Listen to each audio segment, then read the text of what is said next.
There was a woman that I worked with many years ago in this industry. For those of you who've been around for a long time, you probably know this person.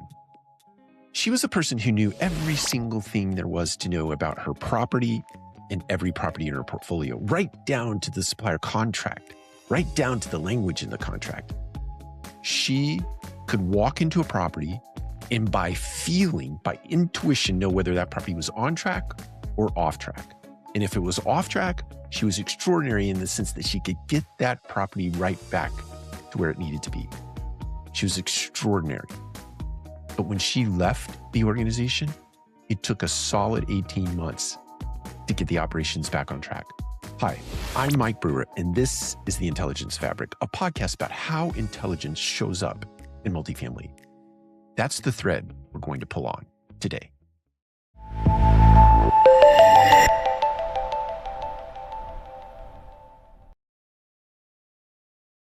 Now, every portfolio out there has someone like this, potentially even more than one person like this.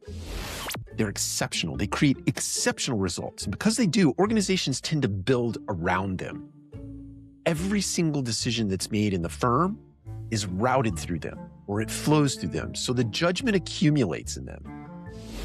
The muscle memory of the business and what actually works, what actually doesn't, when to push and when to wait, all that stuff lives in their heads. Not in documentation, not in a stack, not in SOP. It's just in their heads. And that cost to your organization is very invisible until it's not. In multifamily, this problem has a specific shape. That expertise that matters most, those things like working a hesitant prospect or which one of the campaign conditions produces results, or when to follow up, or when to maybe wait a little bit longer before you do, or which channel actually drives leases at which properties, very specifically, all that lives in people. Senior leasing people, regional managers, directors of marketing, all who have been doing it and working for the same firm for a decade. They carry that logic right here in their heads. And when they move on, so does the logic. Meanwhile, the tools, they keep running. Like the PMS system, it keeps its logs. CRM keeps tracking things. Ad platforms keep spending your money. The data actually accumulates, but none of it knows what they knew.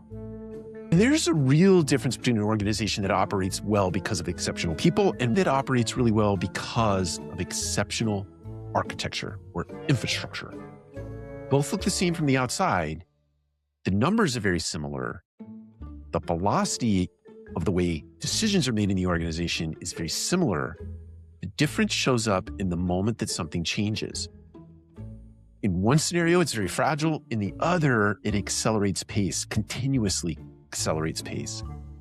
The fragile one is not built on bad talent. It's built on talent that was never extracted into a system. The knowledge stayed portable in those people's heads, which means it stayed personal, which means it left the building when the person did. Now, you may ask, Mike, isn't this just a turnover problem? Meaning, if I just have better hiring practices or retention efforts, that my problem would be solved?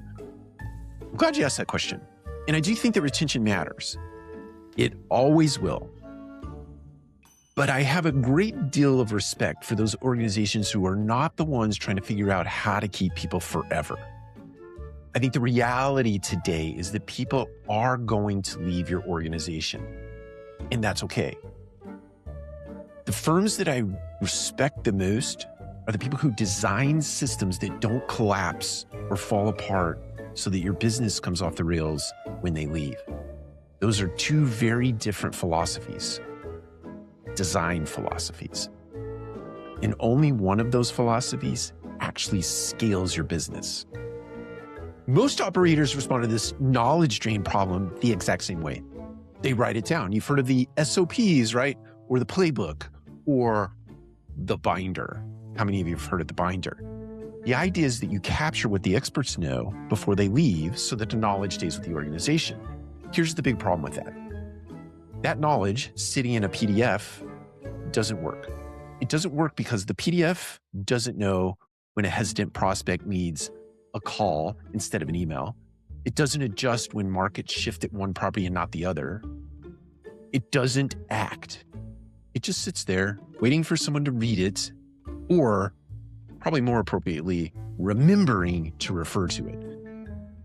What Intelligence Fabric does is different. It takes the logic of how your best operations work, the timing, the sequencing, all the judgment calls that drive results, and it puts it into a system as something that just runs. It runs in the background, not a document. It's a living set of rules that executes across every property.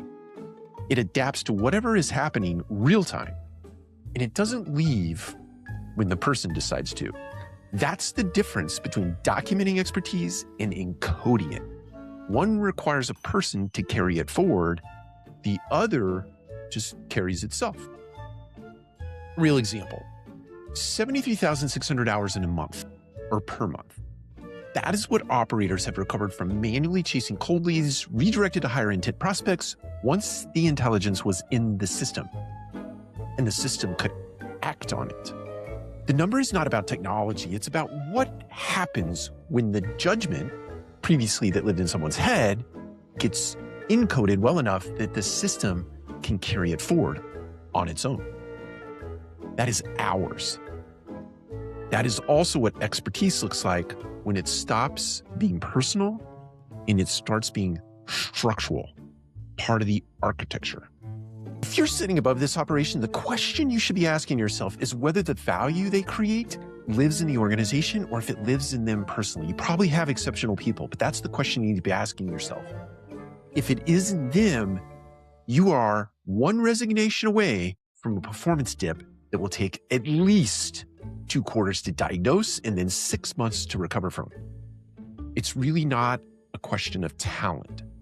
This is a question of architecture, infrastructure. I want to say this clearly. Designing for architecture or infrastructure, it's not about replacing people or treating them like they're interchangeable parts. The operators who actually build well do not love their teams less. They actually respect them a lot more. They build systems that honor the expertise that people bring by preserving it, extending it, making it available to the whole organization.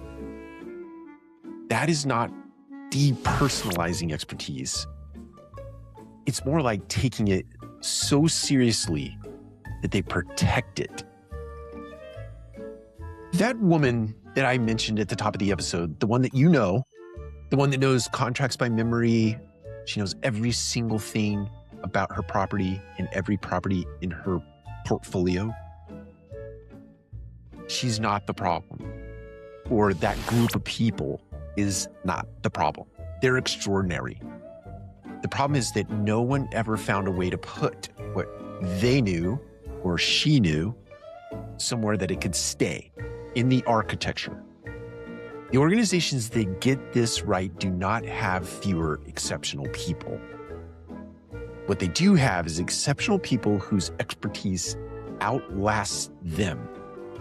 That's the difference between heroics and architecture. And it's the difference that accelerates the pace and the scaling of your organization. That's it for the Intelligence Fabric today. If something here resonates, pay attention. I'll see you in the next episode where I'll pull on another thread in multifamily. Thank you for listening.